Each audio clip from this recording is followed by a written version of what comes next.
What's up, everyone? Welcome to Level 7.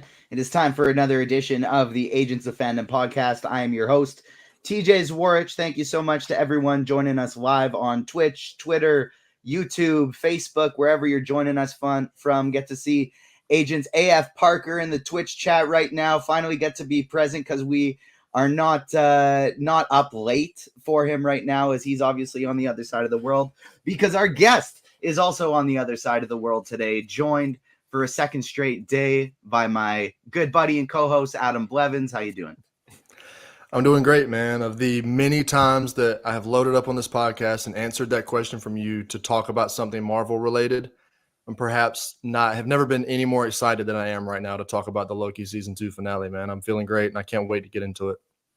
Yes, I'm very excited. And since it was such a crazy episode filled with Easter eggs and potential places we could theorize, we had to bring in one of the very best in the business at doing so. Paul from Heavy Spoilers, how you doing today? Hey, I'm not doing bad. Also, shout out to Todd. Thanks for stopping by, Todd. Nice to see you in the comments there. Yeah, but thanks for having me on the show. Very excited to talk about Loki. Definitely, finale blew me away. And I can't wait to get into it.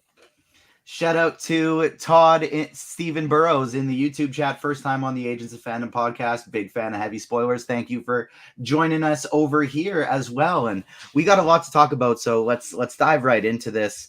Make sure you're following us wherever you get your podcast. Subscribe, Spotify, Apple Podcasts, wherever it is. Follow us on YouTube. Hit that little notification bell. And make sure you hit the like button as well. It does wonders for us. But we're here to talk about some Loki, and straight from the get-go, it's exciting right from the Marvel credits being in reverse, and it's a time-slipping extravaganza. Like, we're going back through the events that we've seen over and over. Before we kind of dive into the specifics as a whole, Adam, what did you think about the finale? I think this is potentially the very best hour of TV that Marvel has ever made.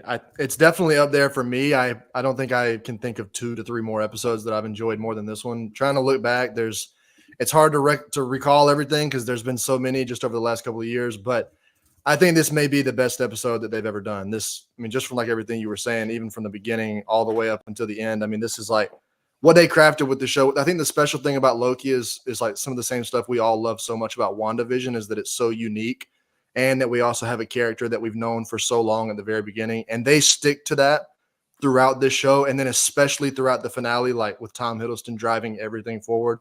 They executed this perfectly, man. This is the perfect, like, so many we've been asking for, like, Marvel to kind of change up how they've been doing their finales, at least like the last couple episodes, all these kinds of things. It's like they finally delivered the finale that everybody has been asking them to for like 2 years with this. It's perfect. Yeah, I couldn't agree more. And I think the finale really delivered arguably the best character arc with Loki that we've seen throughout the entire MCU, at least since Robert Downey Jr. Paul, what did you think about the series as a whole and then the finale?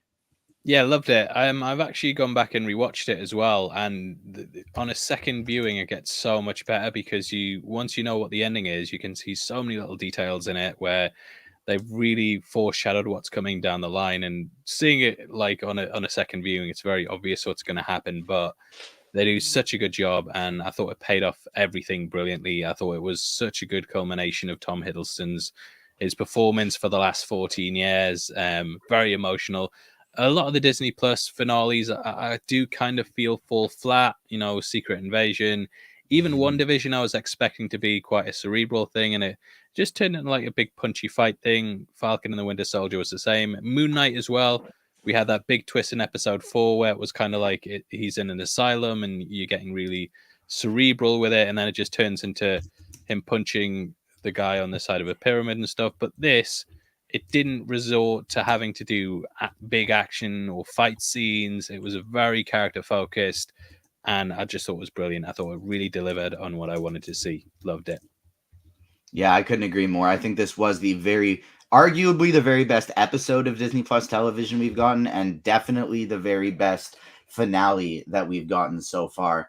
Let's start talking about the episode in its entirety. I'm happy we got a long runtime for this one because it gave us the chance to really go back and dive into things that we've seen before, but it didn't feel, I wasn't worried about that. I didn't feel like oh, we're not going to have enough time because of how long this episode was. And the time slipping at the beginning, we're seeing the same events over and over again. We get the centuries later for Loki to figure out how to do his time physics type of thing, which to me actually kind of added up as being fine, because this dude is a couple thousand years old. A couple centuries, that's just a couple decades for us.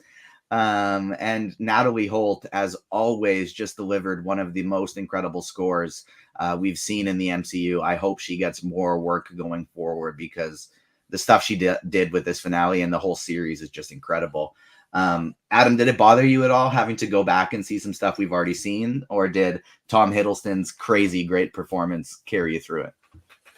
No, it didn't really bother me at all, because it didn't feel like we were just seeing everything again needlessly. I mean, it did seem like they had a very clear purpose. I do want to shout out Natalie Holt again, like you said, because if it was up to me, if I was in charge of what they were doing there, I'd just sign Natalie Holt to a lifetime contract, just lock her up for life, and then have her score everything. Because like the finale or the first season of Loki and the second season are like far and away to me the best, like the best two composed projects. It's like the score, even throughout like the original score, and then also the way they use it at the end. I don't want to jump the gun a little bit there, but it's just incredible. But no, I didn't. I definitely didn't mind seeing people or seeing all these events and stuff again, because it's like when we saw these the first time, like earlier in the season, we had no idea kind of how they were going to play out, and then we see that, and then now we're going back and we're like, okay, we know the same exact thing isn't going to happen. Like Loki has this different knowledge now, like you said, going back and spending centuries, which was a little surprising when I saw it. Like it was one of those things where I was like, wow, so he just went and did that for like however many hundred years. That's pretty crazy to think about. But no, it definitely didn't bother me. So how does he remember it all? That's right. Well, yeah. I was like, I can't remember last week. You know what I mean? I don't know what the hell happened hundreds of years ago. But yeah, I completely agree with you. I think that even the montage of it when it was like Beethoven's Fifth, and there's one of my favorite line now in the MCU is when you can tell he's just been through this thing hundreds of times before, and he basically shoves Obi out the way and starts working on the computer, and he's like, and Mobius is like, watch out, someone's coming for you, and Loki just interrupts him and goes, someone's coming for your job, watch out, I'm coming, Obi, better watch out. Yeah, love it. He does such a great job of just the small intricate things of, yeah, you can tell he's done this many, many times, and he's trying to speed up the process as fast as he possibly can. And throughout, it's just spaghetti for Victor Timely over and over and over again. As I'm watching this, I'm thinking like Loki or even Sylvie has got to be the only ones who are physically capable of going out there at this point, because you need something a little thicker than the human skin. And he finally gets it done, Adam. He gets the loom to overload, only for them to come back to He Who Remains from the season finale of season 1. Did you expect to be back with this exact character again? What was your reaction when you're back here and all of a sudden it's like, yeah, no, I planned this shit too? I was stunned. I was not at all expecting for us to go back and revisit the events of the season 1 finale. And I think I was able to appreciate Jonathan Majors' performance as He Who Remains here so much more after watching him as Victor Timely the entire season. Because then he's so unsure of himself. He's just this like innocent little guy throughout this entire season. Then we see him here, and he seems somehow even more comfortable and confident than he did in the Loki season 1 finale. And like, granted, this is the same exact version of that character, but it's more like Jonathan Majors seems so much more comfortable playing the character. And it was just like everything that they pulled off, and seeing him, it was terrifying to watch him, because like when he's just using something as simple as a flick to just complete, I don't even know where he was sending Sylvie, what was happening with all that. Like I was confused, but not like in a bad, wasn't like, oh, they need to explain this. I was just like, holy shit, that's terrifying. This dude literally just pulls up a little like mini iPad and is able to just like swipe up, and then she's just gone. Now, is she dead and then brings her back? I have no idea. But like, I was absolutely caught off guard by going back to this point in time, but I thought it worked perfectly, especially as their exposition kind of unfolds.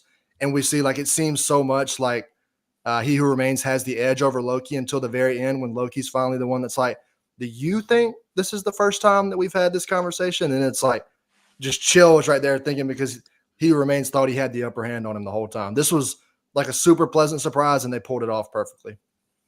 I couldn't agree more. Paul, what were your thoughts? Yeah, and obviously Jonathan Majors has got a lot of controversy around him at the moment, and the way he portrayed Victor Timely, I wasn't necessarily on board with it all the time. When he was first introduced in episode 3, I was kind of like, and then 4, I kind of went more towards him. But that twist in with He Who Remains is so good because this is a character that he's kind of ahead of everyone, but it almost we feel like we hit a point where we outsmarted him, and to see it's just all still part of the game. He's just having a laugh with it and taunting the heroes, and he's fully switched into what's happening. It was just such a good turn, and it's nice. I think what Endgame did brilliantly was that it took some of the key locations from the MCU for the past 10 years and revisited them, and that's kind of what this season finale did as well. There's so many points in it where we've been there before, but going back to them, it's kind of like it feels good. You're almost getting that payoff for kind of paying so much attention to the series and sticking with it. And to go back to He Who Remains as Citadel, have that final scene basically play out. And if you watch it compared to the season 1 finale, it lines up so well. And yeah, it just shows the craft that they put into it. And yeah, blown away by how well structured the entire thing is. It feels like it was all written in one go and everything just works together perfectly. Yeah, it really does. They did such a beautiful job this season. And on the note of the Jonathan Majors controversy, like it's forever annoying that somebody who's so talented can also potentially be just not a great person, and it just sucks for these types of situations. But what do you, Paul, I'm curious your thoughts on that whole situation. Joanna Robinson on House of R recently, and you can find our conversation with her and the whole crew who wrote MCU: The Reign of Marvel Studios on the Agents of Fandom YouTube page. But she said on the podcast, on the House of R podcast, that she heard that one of the reasons why Jeff Loveness is no longer writing Kang Dynasty is because they may be moving away from Kang as a whole for this next phase. We had Dave Gonzalez on here, one of the other authors, just yesterday, breaking down the Marvels. You can find that episode up as well. And he said he had heard similar things, and basically anything Joanna's willing to report, she's the best at what she does. And so it's fair to take it as truthful anytime she does some investigative journalism like that. Have you heard anything on that note? And what are your thoughts on the potential for pivoting from Kang? If they do, where do you think they go? I mean, I haven't really heard anything, just kind of what's out there in the public sphere. I'm so behind on that stuff. I think the Variety Report first said that they were pivoting away from him, but that whole thing's kind of been debunked. But yeah, I did listen to the podcast yesterday with it. I think it's a shame.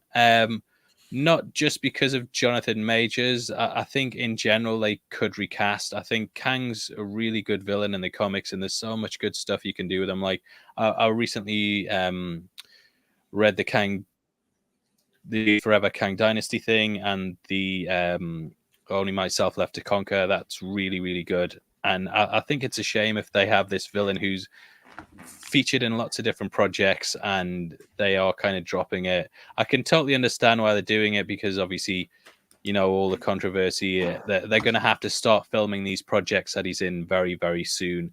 And to have a trial going on alongside that, it's going to be negative headlines whilst he's also on set. And then you don't know if at the end of it, he's going to be found guilty or not. And I can understand why they're moving away from him, but personally, I would just love to see the character continue, and whether that's in a recasting or not, I don't know. But I think there's a lot there them, and they did kind of fumble the ball a bit with him in Quantumania. I do wish they went with the original ending for that, but it's out there now in the world, and we can't change it. But I think it's a shame. Yeah, I would love to see Kang continue with a different actor behind him, or if Jonathan Majors is found, it should be innocent until proven guilty. So I feel like they should go through the trial and see the outcome of that. But obviously, they're trying to make as many projects as possible involving the character at this point. So, meh. But I think even if they don't go forward with him, there is at least reason in universe for them to not encounter Kang again, and that's purely because the whole TVA is just monitoring him. Like, that is now their function, which is just to monitor Kang. They're not pruning other branches. They're not trying to get rid of people from variant timelines. They're purely fixated on Kang. So yeah, it does make sense, at least in universe. Whether it be somebody like John Boyega or my favorite idea, they just every Kang variant is a different actor. Get tons Yeah, of high quality actors and establish that, like, yeah, they don't look the same. Here's Denzel Washington giving us an amazing older Kang. yeah, Here's yeah. John Denzel would Boyega be as my the Conqueror. Denzel would be my perfect Immortus. I think he's very sort of similar to Jonathan Majors acting wise as well. Like he can really blow up and go over the top and bring it down and kind of command a scene. And I think it would feel like a natural progression.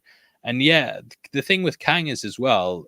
He is a character you can recast. It's like when the Oracle died during the Matrix trilogy and they recast her, but they had an in-universe reason, which was that the simulation changed. And Kang, being a multiversal character, he is someone that you can redo. Like we've had three versions of Peter Parker in the same movie who don't look alike. You know what I mean? They can easily bring in a different actor. And I think your idea of just getting someone different every time, it would be. I think it would be an appealing thing to a lot of actors as well because but behind the scenes, we often hear things about how actors would love to be in a Marvel movie, but they don't want to commit to something for the next 10 years. So this would be a way to come in, play a really ranged character, and then go off and do something else. Give us another cool version of Chakudi Iwuji being a high evolutionary Kang in there somehow. Adam, what did you think about as we kind of bring back to the time slipping thing again? Obviously, with the loom being a failsafe, every time it blows up, it just resets to the sacred timeline. What do you think of?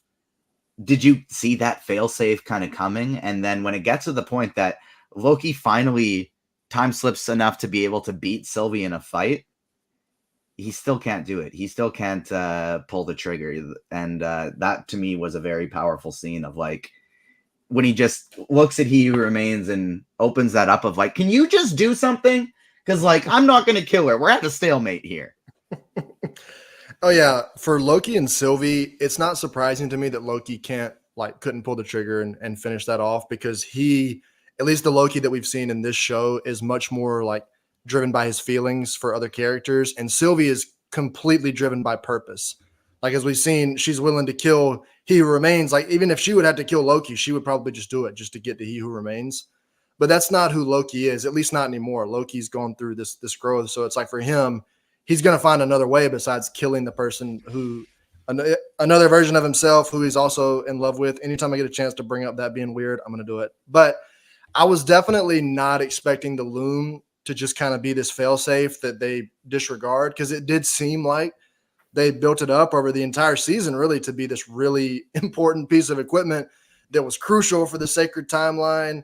And then and we spend, I don't know what, 15 or 20 minutes fixing it in the beginning. And then it's finally just like, within 30 seconds of fixing it, Obi's like, oh, no, it's growing too much again. We're screwed again. And then that part's actually really funny because Loki, they kind of zoom in on, and Hiddleston's just like looks completely, without even saying or really doing anything, he just looks completely defeated. And he's also, because it's like he just spent no telling how many hundreds of years in his own time doing this just to find out 30 seconds later it was all just a complete waste of time. I don't know that. One thing I love about that part, so I know I'm bouncing back a little bit, but just that whole loom, like replaying these events over and over again, is that like it didn't take itself too seriously. This is a very heavy, emotional episode. And before we kind of get into all that, they've just got this really funny music cut over that. And then, like you guys were mentioning, the joke of him cutting people off and finishing their sentences and doing all this stuff. And it's like, before we get into all that, it was nice to actually just kind of enjoy some Loki and some Tom Hiddleston before they kind of rip your heart out, but also give you something really satisfying in the end.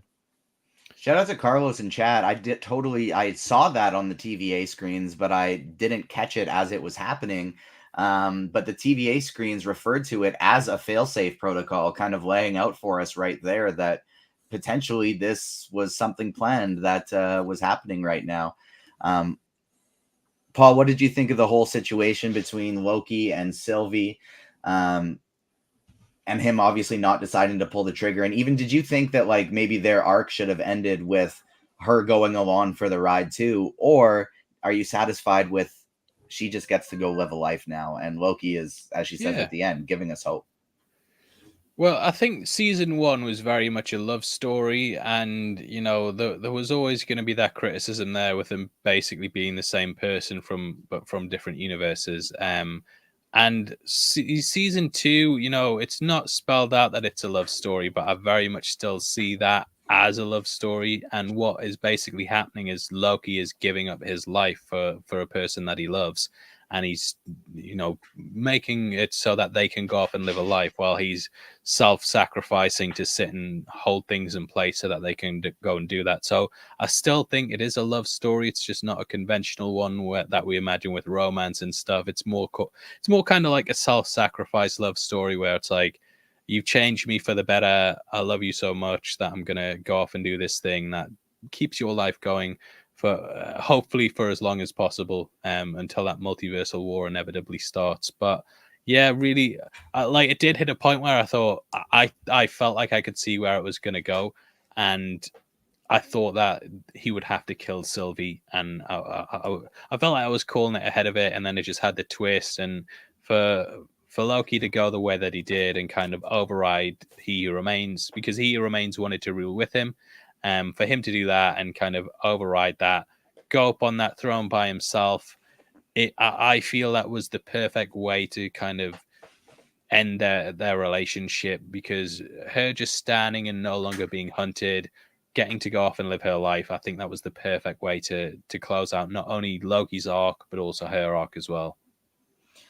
Adam, the next moment, I love how they kind of bring it back in reverse throughout this episode. We start right where episode 5 picked up off, and then we go back to the season 1 finale, and then we go back to the season 1 premiere, Glorious Purpose. And that to me was the hardest hitting part of the episode, that conversation between Mobius and Loki, where he quickly gets through no, we've done this before. And they just have such a deep conversation about there's no comfort in this job. It's about sacrifice. It's about accepting the burden. He's essentially telling Loki what Uncle Ben told Peter Parker: with great power, which you have, comes great responsibility.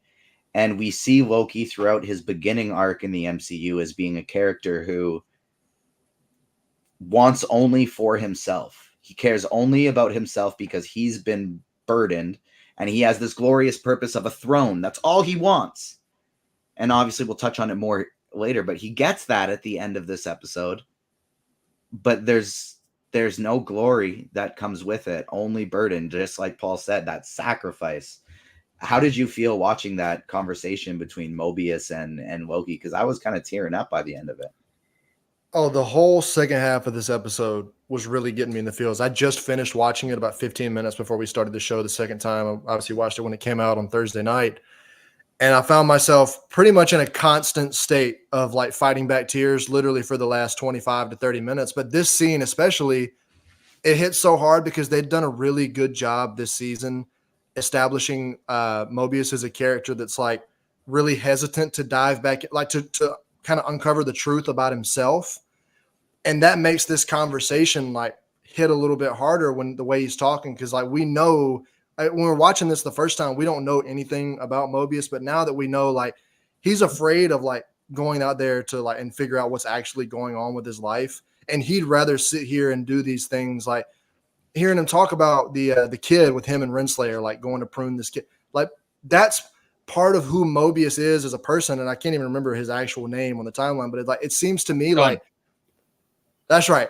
There seems to me like version of these of the characteristics, I should say, of their real life counterparts kind of seeping into their TVA variants here, when it's like he wouldn't, because if Kang or He Who Remains just had complete control over these guys, like Mobius would have easily just been able to go up and just prune the kid. But it's like to hear that he was actually struggling with that.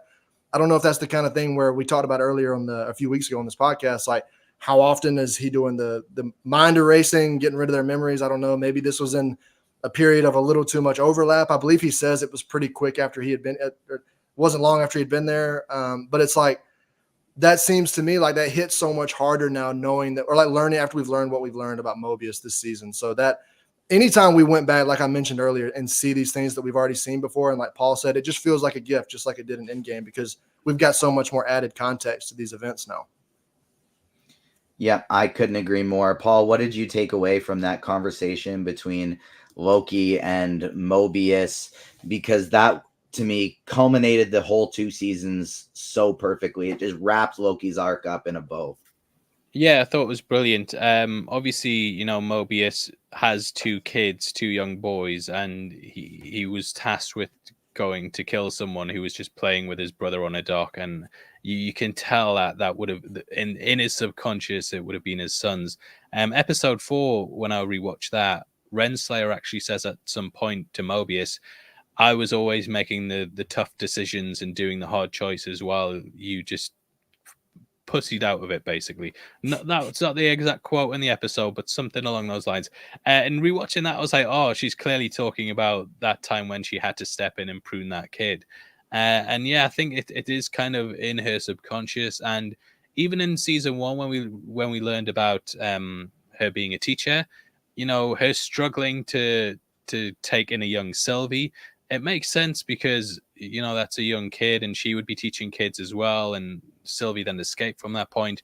And I think it just brilliantly brought together Mobius's character. And it was kind of sad at the end as well, because he's probably still going to have to go back to the TVA unless he kills the other version of himself and just takes over his place.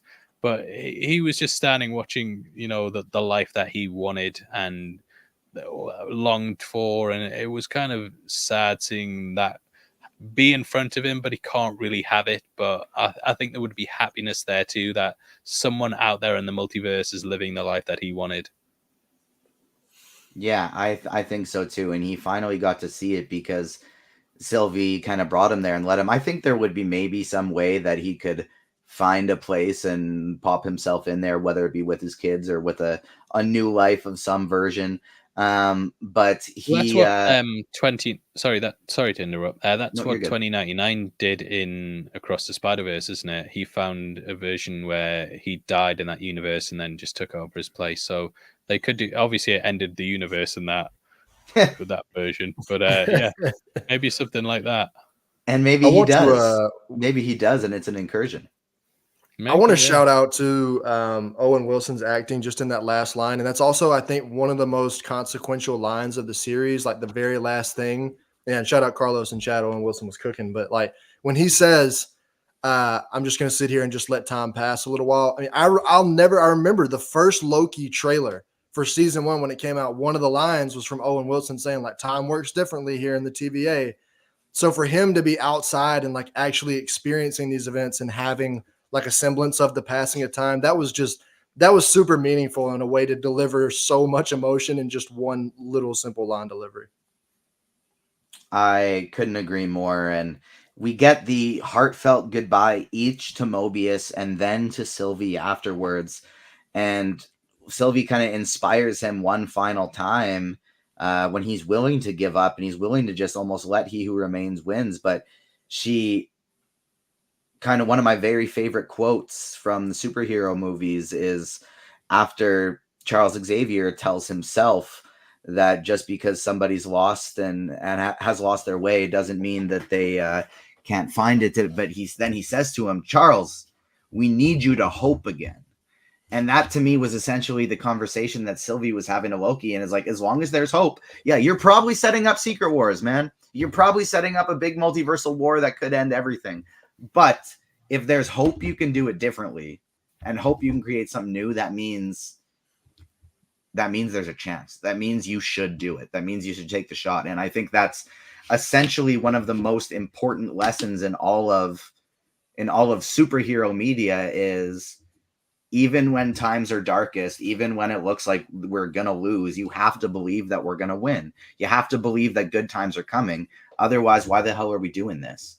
And we do such a good job. What did you think of the conclusion of Loki's arc, Adam, and what's next for him? I think we all agree this is the series finale. Sorry, I keep doing that. I ask you a question and then I continue. I say more, but I think we can all agree this is the series finale, but maybe not the end of Loki. What do you think is next for him? That's a very loaded question. As per what I thought about the conclusion to his arc, I'm going to try to not get choked up talking about this because this is just like, as somebody that's been watching Loki for now 11, 12 years, however long ago it's been since the first Thor came out to like where we're at now has really just been a gift. And like you said earlier, I think he's right up there with Tony Stark in terms of like really full, complete character development. I know most of his has come in the last 2 years. Tony's is a little more spread out and like a little more linear kind of uphill. And then Loki's is up and down until we get to this show. And it's kind of been a really, really steep uphill drive. But then it's made it so much easier. And everybody already loved Loki, even when he was a villain and he, killed 80 people in 2 days. Everybody's always loved Loki. But just like this ending, right? This ending right here was such a gift. And I kept thinking about, I believe it's in Thor, the Dark World, when they're standing there and all the madness and the chaos. And he's like, all this because Loki desired a throne. Like, and then I'm thinking when he's sitting on the throne in this, this is like the opposite. It's like when we go back and we see everybody living their lives and doing this stuff, I'm like, all this because Loki accepted the throne. This is not the throne that he originally wanted, but this is the one that he was willing to accept and take his place to like do what was right and do what served other people for him. And it was just the way they executed that it was really meaningful to me as somebody that's been watching Tom Hiddleston play this character for a really long time. These are the kind of things that only the Marvel Cinematic Universe can offer with this level of storytelling. Because it's like there's plenty of great movies and TV shows that offer really great, meaningful arcs, but it's pretty rare that you get one over 10 to 12 years like this to pay off. And like I've grown up my entire life with Loki. I mean, I was like, I couldn't even drive. I was still a little kid, and now I'm a grown adult. And it's like I don't even remember a time without him. So to get to see something like it's not like I just met this character last year. So to get to see this like happy conclusion, I mean, it's not like I know he's burdened with glorious purpose, but to see him accept that role that's like laid out for him, even though it's not necessarily like the thing that he would have wanted originally, it's not necessarily what's best for him, but he's finally able to do what his brother and so many other people were trying to tell him his entire life is like, sometimes you have to do what's best for other people and not just stab other people in the back for the sake of what's best for yourself. And Loki essentially becomes the god of time at this point. Paul, what do you think? My theory is that going into Secret Wars, he's essentially going to play the role of the Beyonder going forward. What do you think? Are you kind of on the same page for what we see from Loki in the future? Yeah, I really do think that he will be back. I think though they've left it off at a certain point, he's in a very prime position to kind of come into this multiversal war because he's holding together the multiverse. So I do think he will be back, and yeah, I totally agree. I think he'll be someone sort of along the lines of the Beyonder, or a very powerful force in the Comics Explained did a great video talking about how they think he's Atlas, who's basically the multiversal protector. So yeah, something like that.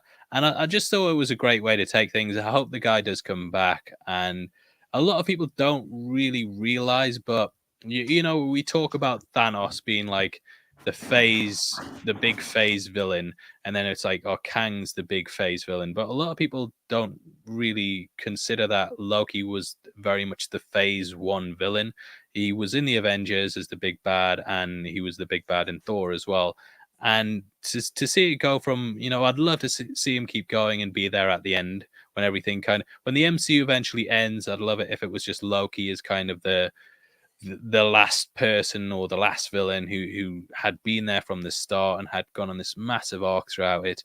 And I think he's in a great position to do that. I really hope he doesn't get killed again. And I'd love it if Tom Hiddleston was kind of the steward of this franchise. Maybe not popping up in every single project, you know, once every five years or something, even if it's in a bit part, but just to see him grow up and be like the person who's at the end of this all, and then we find out he was the one who started it all because we formed the Tree of Life and stuff. I think it would just be such a good full circle moment in which everything came together. I don't remember what movie it is, but there's a moment previously in one of the Thor movies, or maybe it's even in Age of Ultron when Thor's having his visions or something. Apologies as my cat makes noise in the background. I can't get him to stop. But Thor refers to Yggdrasil, the Tree of Life in Marvel in Marvel lore and in Norse mythology, where everything, including all the 9 realms, are centered around this Tree of Life. It's kind of crazy to see that now is Loki. as Adam, as a fan of Norse mythology, is that kind of something you immediately connected when you saw this amazing visual of the multiverse turning into the Tree of Life? And is like, I don't know, maybe I'm sparking an idea for an article here to do a full deep dive into the Norse mythology of that. There you go. That's a good idea. But no, as soon as we kind of see that turn, because it starts out kind of like horizontally, and I guess you're looking at the trunk initially, and then it starts to tilt up, and you see the branches, and you see everything spreading out from it, and you can tell immediately exactly what it is, and the symbolism there is just so beautiful because Yggdrasil is what holds everything together, and like that's how people travel between realms and all this. Like it is literally the binding force between for like Norse mythology in the entire universe, like galaxy, however you want to refer to it. And now for the Marvel Cinematic Universe, that's Loki. Like Loki is the one holding everything together. And I know time works differently in the TVA, and I have no idea how long, like canonically, he's been doing this. I like to think in my head it's been a long time, like not just going forward, that this is something that happened a long time ago. I mean, I really have no idea how everything works, that like maybe this variant of him has been holding everything together since the very beginning. I mean, this is just like, it's such a special ending to give him, but the symbolism, particularly with the world tree, was beautiful. And yeah, I could tell immediately, and they did a great job. I want to shout out to just the VFX in general in this episode, which is like really heavy with all of the temporal loom and the green pulling the timeline, the branches. They did a great job. Spaghettification. Right, exactly. And there was not a single time where I was watching this, like even on a rewatch today, where I was like, oh man, that looks rough. And I'm one to call that out, notice it and call it out if I see it. And after watching it twice, I thought it looked absolutely incredible both times.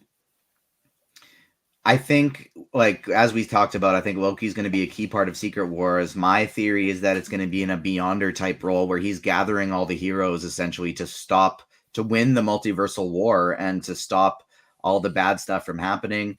I don't know necessarily that we're going to see Deadpool, or we're going to see Loki specifically in Deadpool. Paul, do you think we will? Because there's already been these reports that like we're going to get Mobius back for that. We're going to get B-15, etc. back for Deadpool 3. There's going to be some multiversal stuff in that movie, of course. We're probably going to get the TVA. Do you think Loki comes back, and how do you think they can weave the TVA into that movie, hopefully with some OB as well? Yeah, I'm hoping we don't see Loki in the next film. I'd love to just take a break and kind of have him working away in the background. I have heard that Mobius is going to be in Deadpool 3. I think that's a good way to take things with the TVA. But I hope he's just kind of mentioned by the TVA staff or alluded to. And obviously Deadpool's going to go in and kind of, I'm guessing that they're going to go in with the mind state that not everyone's seen Loki and thus they need to explain it in Deadpool. So perhaps Deadpool goes in and kind of gets given the tour, and then I'm hoping that they either allude to Loki through bits of dialogue. I don't think he's that egotistical at this point that he's going to have massive statues of himself dotted about the place. So I'm hoping that they just kind of allude to it, and you have like the Timekeeper murals, and that's still up, and maybe they say something like, "Oh, those guys aren't around anymore" or something. But yeah, I would like the TVA to be in Deadpool 3, but not necessarily Loki. I think just, when you have a big send-off like this, you don't want to see the person pop up in the next project. It kind of robs it a bit of its impact, I feel. Yeah, I couldn't agree more. And to me, the most exciting part about speculating about this, Adam, I'm happy you brought up about how like we were still kids when the MCU was starting out, and now we're adults seeing these arcs come to fruition. I feel the most excited to theorize and speculate than I've been since I was a kid with this stuff starting. Right now, at this time, after the way the Marvels ended, I'm going to keep it spoiler free just in case anyone watching hasn't seen it, but the way the Marvels ended and now the way Loki ended with, and don't get me wrong, I'm the type of person where I just would watch as much of this content as physically possible. I would watch these people just sit and eat dinner with each other, hanging out. I want as much of it always as possible. I work from home. I want to watch it all. But it's been talked about and debated frequently over the last couple of years of whether you want to call it fatigue, whether you want to call it homework. Is Marvel oversaturating us? Is Disney oversaturating us with all of this content coming, announcing all of these different projects in the future while hitting us with 3 movies and 4 series a year, is it too much? Is it too much for people to keep up with? And as much as it wasn't too much for me to keep up with, I can't deny that the excitement after the Marvels, Loki, and everything we've seen, the Guardians of the Galaxy Volume 3, post-credit scenes that they've set up and are now in the air, where we can theorize, and there's no way right now we could be 100% right, because even something that we know about Deadpool 3 could be changed, because there's one movie coming out in the next year, then a lot in 2025, but there's nothing that is done filming, or if it is done filming, there's nothing that won't undergo reshoot. So they can change anything they want to change at this point. They can adjust the story. They can fine tune the story because there's time. And I'm more excited to speculate with this than I have been since I was a little kid. Oh yeah, absolutely. I'm so glad. I was happy to see Deadpool 3 on the rundown today because one, I mean, I'll never pass up an opportunity to talk about Deadpool, but as a big Succession fan, you know, and being glad we're talking about this, I want to say I feel like I have a pretty good idea of how this is going to play out, or at least how it could play out, which anytime I say that means I'm going to be completely wrong. So we know we can cross something off the list after I say this, even though I am pretty confident in it. So I believe it was confirmed when they announced that Matthew McFadden, who played Tom Wambsgans in Succession, was going to be joining the cast of Deadpool 3, that he was going to be playing a TVA agent that tagged along with Deadpool and Wolverine on whatever their journey that they're going to go on is, which I think we know by now is going to be taking them on all kinds of different timelines and different universes and whatever. I feel like maybe given what we've seen here, the TVA is gonna, you know, we heard them talk about at the end. They had a rogue Kang variant who was they handled on a 616 adjacent universe, I think they say, which obviously they were talking about from the stuff that happened in Quantumania. My guess is the TVA is going to have something else, some problem that comes up that needs fixing, and they're going to contract this problem out to Deadpool. And when they do that, we're going to get to see Hunter B-15 and Mobius and them briefly, and they say, yeah, we've got to send somebody with you. You can't do this on your own. We got to give somebody, and that's where Matthew McFadden will come in. They'll send him along with the journey, and then they'll go pick up Wolverine from wherever.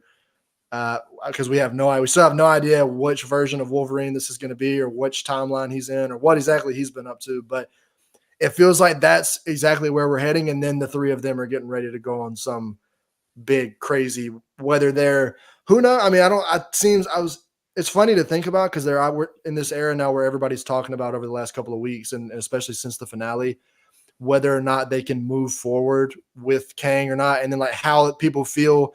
It's been interesting to see people so split down the middle after this finale. People saying like, oh no, I think they can easily just never mention Kang again and then the other half's like, no, they've clearly set him up as the big bad. And now they're even in a worse spot. Like it's been so divided.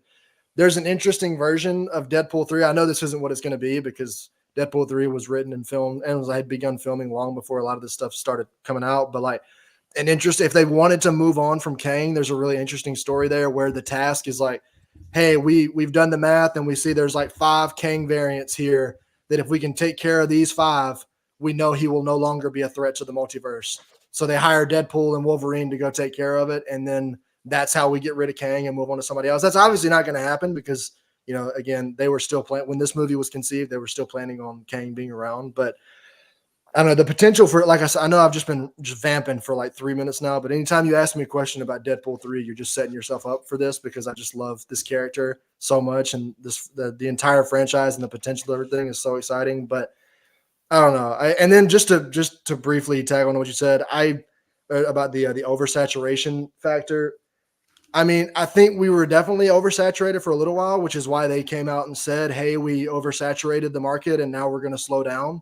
So I don't think I'm not going to push back against what they said because they definitely are going to be slowing things down, which I think will be good. It will give us a little more time to kind of miss these projects and appreciate it. And it also will give the VFX and the people working on it more time to get it up to snuff. And hopefully they won't be put in such horrible spots where they'll be working, like I believe some of the people have said, 60 or 70 days in a row working for 12-hour day. Like whatever we have to, even if it's 1 or 2 projects a year, whatever we have to do to avoid that going forward, we got to do it because that's just not right. Carlos in the YouTube chat dropping a comment so spicy, StreamYard won't even let me pull it up and put it on the screen. But says Deadpool turns to Wolverine and says, "You're gonna think I'm crazy, but I want to fuck that clock." When Miss Minute shows up, Paul, what do you think of Adam's theory about how they get involved? And do you think Deadpool meeting up with a TVA will align directly with him being at fault, causing an incursion for whatever the hell he did at the end of Deadpool 2? Yeah, maybe. I mean, that makes a lot of sense. I think that would nicely tie things together. I think a lot of people watch Deadpool 2, so would get that reference. I don't think they're kind of doing something where people are going to come in and not have a clue what's going on. So yeah, I think that would work really well. I'm kind of trying to stay as unspoiled as possible for Deadpool. There was loads of leaks that came out, and then I think they turned out to be false. And now I'm just kind of trying to just enjoy it from a fan point of view. I'm sure as we get closer to it, I'll end up ruining the entire thing for myself. But yeah, and just on your earlier point, I do think I am glad that they're just doing the one film next year. I think 2 would be the sweet spot. I don't know if they're going to get Captain America done early. I would like to see that drop maybe the end of next year or over November or something.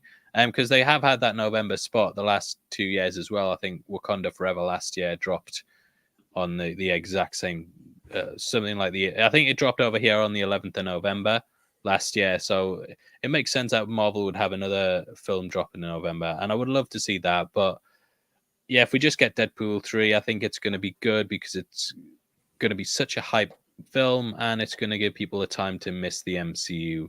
I think that's kind of where people are getting so much content on it at the moment that it's almost like a chore to catch up to it. I know so many people that were like, I want to see the Marvels, but I haven't seen Ms. Marvel and I can't really remember WandaVision and Secret Invasion as well. And I think when you've got to go through all that just to understand a film that, was getting mediocre reviews last week, I think it just put people off. And yeah, I'm hoping that they do seem to be reacting well to it. They seem to actually be self-aware enough to the point that they're delaying films and reshuffling things about and not rushing everything out. So I am hopeful that this is going to work. And yeah, I think Deadpool 3 is going to be a real big turning point where we kind of go from the MCU fatigue conversation that tends to be floating around it right now to being like, okay, we're back and they've figured things out.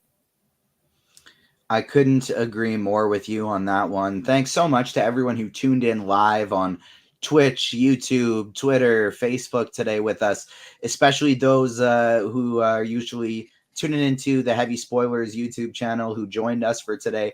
Extra shout out to you guys. Make sure you subscribe to the Agents of Fandom podcast wherever you get your pods. And it's Agents Fandom on Twitter and TikTok, Agents of Fandom everywhere else. And stay tuned to the socials because now that we have completed this crazy busy stretch of the Marvels and Loki all happening at once, we're going to be back to a specific time in the evening where we're going to be live every single day. Or not every single day, every single week at the same time. And so you'll be able to tune into the Agents of Fandom live shows, get it into your schedule as opposed to us just popping up at random times, different every week. And so not every single day. I apologize. That was a little too ambitious, but every single week at the same time. So you guys always know where to find us. Paul, thanks so much for joining us. It's a blast every time we get to link up. I'm about to feel the life that I'm thankful it's happening through 2024 when we have very little Marvel content because my partner and I were 21 weeks pregnant now. And so I'm about to feel the life that you had where, thank you so much, where we're trying to balance all this content and keeping it going while having the family start up as well. So thank you for taking the time out of your busy schedule to link up with us. Where can the people find you on socials? Heavy Spoilers. Just look up Heavy Spoilers and follow me on everything and watch all the adverts as well.